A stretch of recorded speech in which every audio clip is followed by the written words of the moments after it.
สบายดีทุกคนเนาะอันนี้ก็จะเป็น EP 2เนาะของการบริหารทุนงบ5เหรียญนั่นเองเนาะทุกคนเนาะตามที่ FC ขอกันเข้ามาเนาะเขาจะไปเบิ่งว่าต้นทุนเนาะ5เหรียญเนาะมันจะไปได้สร้างกำไรได้เท่าใดนะทุกคนเนาะอันนี้ก็จะเป็นอีก1 EP เนาะที่ว่า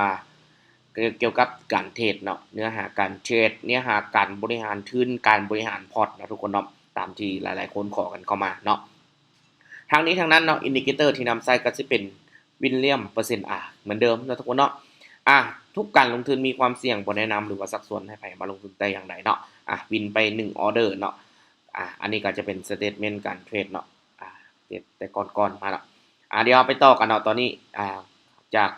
เฮาขึ้นมาอยู่ 12.05 แล้วนะทุกคนเนาะไผที่ว่าบ่ทันได้เบิ่ง EP 1ก็ให้ย้อนกลับไปเบิ่ง EP 1เนาะคันไผที่มาเห็น EP 2นี่ก็ได้นะทุกคนเนาะอ่ะ เอามาเบิ่งกันเนาะทุกคนเนาะในส่วนตลาดเนาะ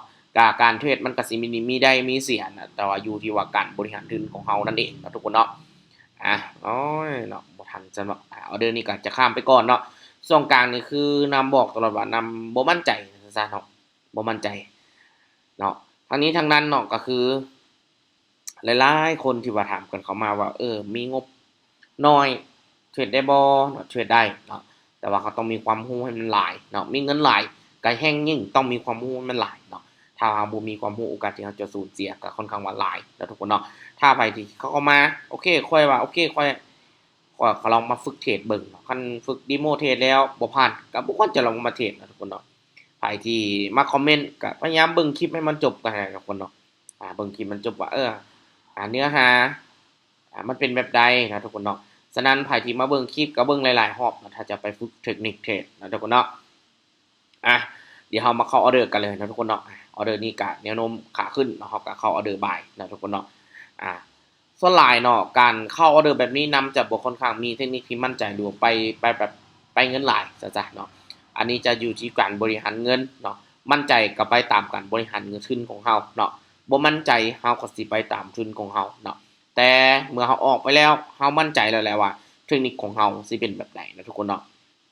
ทั้งนี้ทั้งนั้นเนาะ ก็คือนำบอกเสมอกับทุกคนตลอดนั่นแหละว่าโอเคเนาะเราต้องมั่นใจในสิ่งที่เราเรียนรู้มาเนาะแม่นเนาะมันอาจจะบ่ได้วินทุกไม้คือตัวอย่างไม้มันก็บ่วินเนาะแต่ก็บ่เป็นหยังเนาะทุกคนเนาะเราก็แค่ปรับเงินและการบริหารทุนเนาะเพราะมันอยู่โซนกลางๆเนาะนำบ่ค่อยลึงปานใดเนาะแล้วนะปกตินำก็สิบ่ออกเนาะแต่ว่าอันนี้ทั้งนี้ทั้งนั้นก็โอเคเนาะก็ถือว่าเทรดปานนั้นอันนี้ก็เป็นน้ำเทรดนี่แหละเนาะเฮ็ด silent trade ขึ้นมาเนาะแล้วก็ต่างว่าโอเคเนาะอัดคลิปให้กับ FC คนที่ติดตามนำจริงๆได้เบิ่งสั้นๆเนาะก็อีกมุมหนึ่งของการเทรดเนาะโอเคเนาะขายบัดนึงนะทุกคนเนาะสังเกตคือเห็นอะไรนะว่าโอเคเนาะแนวโน้มอินดิเคเตอร์มันเป็นเทรนด์ขาลงเนาะหลายคนบอกอาจารย์ฮู้ได้ไงว่าไม้นี้มันสิปิดเขียวปิดแดงเนาะก็คือหลักๆเนาะเฮาฝึกกับอินดิเคเตอร์แล้วเฮาจะเบิ่งแนวโน้มของตลาดกับอินดิเคเตอร์เนาะเฮาสิฮู้เนาะแต่ก็บ่ได้แม่นฮู้100%อีหยังขนาดนั้นเนาะแต่ว่าก็ค่อนข้างแม่นยำสั้นๆเนาะทุกคนเนาะค่าบ่วินเท่ากับ ปรับเงินเก็งเงินขึ้นไปอีกทุกคนแบบนี้เนาะแต่ว่าโดยส่วนตัวเขาจะออกในออเดอร์หรือว่าเทคนิคที่ค่อนข้างมั่นใจเท่านั้นเห็นป่ะเนาะเนาะอันนี้คือการเทรดด้วยความรู้แท้ๆเนาะทุกคนเนาะอันนี้ก็มาละต่อเรื่อยๆเนาะต่อไปเรื่อยๆเนาะ14เหรียญเนาะพอทำมี14เหรียญเนาะจากงบ5เหรียญขึ้นมา EP 1เนาะขึ้นมาฮอด11เหรียญเนาะ11เหรียญต่อขึ้นมาเป็น EP 2เนาะตอนนี้ก็กล้ามขึ้นมาเป็น 14.5 เนาะทุกคนเนาะโอเคเนาะเราเบิ่งจากแนวโน้มตลาดเนาะเราปรับเงินขึ้นมาเนาะโอเคบ่ายหอบ1เนาะ 1.59 คือเก่าเนาะทุกคนเนาะเพราะว่าหลังการบริหารเงินของนำเนาะนำจะเป็นส่วงเนาะคันซาวฝ่ายขึ้นไปเนาะนำก็สิเริ่มบริหารขึ้นอีกแบบนึงแบบนี้เป็นต้นเนาะเดี๋ยวเราสิมาเบิ่งกันเนาะแล้วนำสิบริหารขึ้นไปเป็น EP 5 EP 6 EP 7เนาะถ้าว่าผู้คนมักในสไตล์การเฮ็ดคลิปหรือว่าการบริหารทุนแบบนี้เนาะแต่ถ้าว่าโอเควิวบ่ดีคอมเมนต์บ่มีคนมักก็อาจจะไปเฮ็ดคอนเทนต์แบบแนวซ้อนเนาะคือว่าการบริหารทุนหลายคนก็น่าจะเข้าใจแบบนี้เนาะถ้าทุกคนโอเคมันตอบโจทย์นะก็สิเฮ็ดเป็น EP ขึ้นไปเพื่อไฟมีงบที่เท่าใดอยากจะหาบริหารทุนแบบใดหรืออยากจะโอเคน้องอยากลงลึกเจาะลึกลงกว่านั้นก็สามารถกดคอมเมนต์กันเข้ามาได้นะทุกคนเนาะเนาะเทคนิคของนำเนาะการบริหารทุน สามารถไปใช้กับตลาดใดก็ได้หมดเนาะทุกคนเนาะบ่ว่าแต่เป็น binary option หรือว่า direct trade ได้อย่างเดียวเนาะทุกคนเนาะอันนี้ก็เป็นเพียงกระดานเทรดเนาะที่ว่านำยกตัวอย่างขึ้นมาให้กับทุกคนได้เบิ่งนะสถานเนาะเพราะว่าก็เป็นอีกหนึ่งกระดานเทรดที่ว่านำได้เทรดอยู่จ้ะเนาะ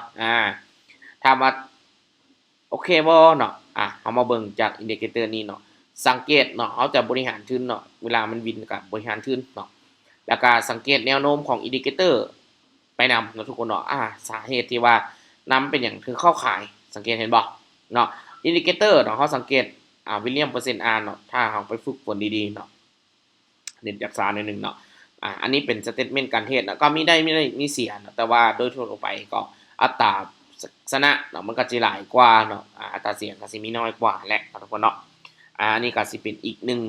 อย่างเนาะหนึ่งเทคนิคหรือว่าหลายคนขอกันเข้ามาว่าการบริหารทุนแบบใดเนาะ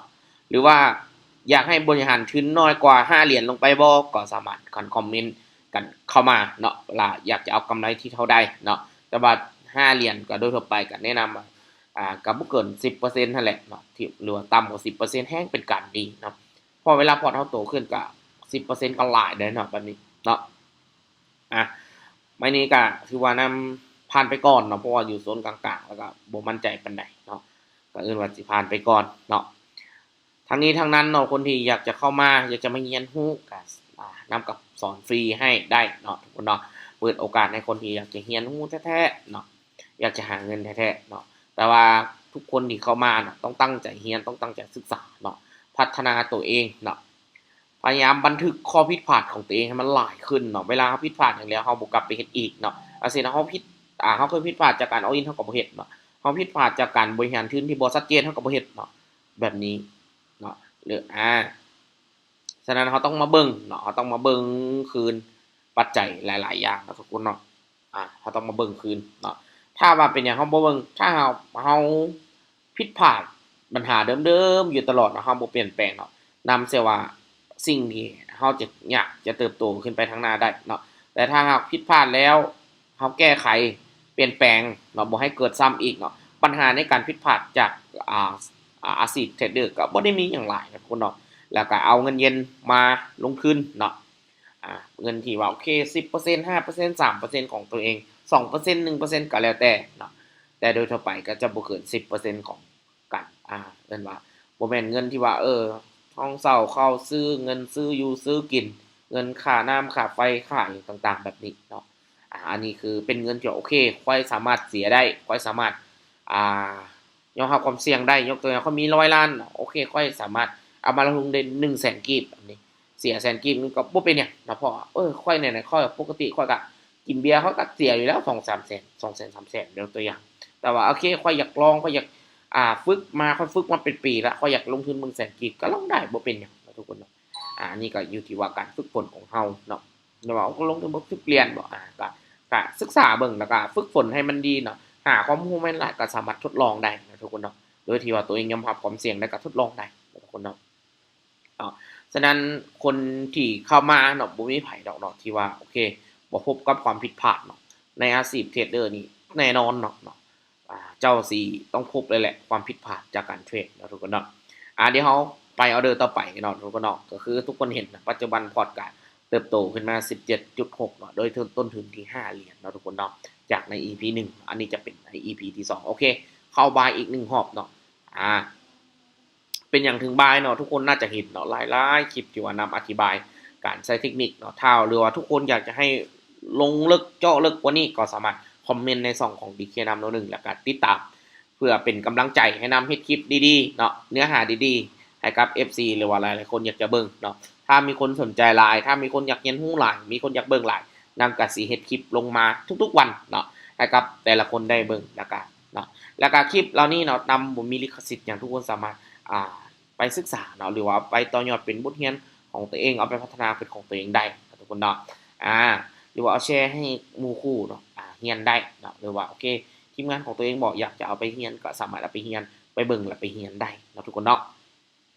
ปัจจุบันนี้ก็เดินทางมาฮอด 19.09 เหรียญทุกคนเนาะจากพอร์ตที่5เหรียญเนาะทุกคนเนาะฉะนั้นเฮามาเบิ่งกันว่าโอเคเนาะเป้าหมายเฮาจะอยู่ที่20เหรียญก่อนเนาะ สำหรับ EP นี้แล้ว EP ต่อไปมันก็สิเพิ่มเติมไปเนาะแต่ว่าคลิปนี้ที่จริงนำคลิปนำจะเป็นคลิปแบบนำสิอัดแบบเป็นชั่วโมงสิเนาะแล้วมาตัดแบ่งลงเด้อเนาะโดยที่บ่ตัดส่วนไหนออกเราจะตัดลงที่จริงนำเทศชั่วโมงนึงเนาะแล้วก็สิมาตัดเทื่อท่อนละ8นาทีท่อนละ10นาทีจังซี่ลงเนาะซึ่งว่าชั่วโมงนึงก็จะมีประมาณ6 EP แบบประมาณนี้เนาะที่นำเทศเนาะ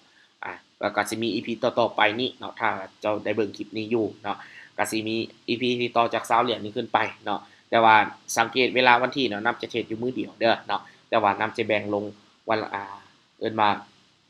มือละ EP ซั่นซะเนาะทุกคนเนาะอันนี้จะเป็นสเตตเมนต์การเทรดเนาะทุกๆการลงทุนมีความเสี่ยงเนาะบ่แนะนำหรือว่าซักซ้อนไผมาลงทุนแต่อย่างใด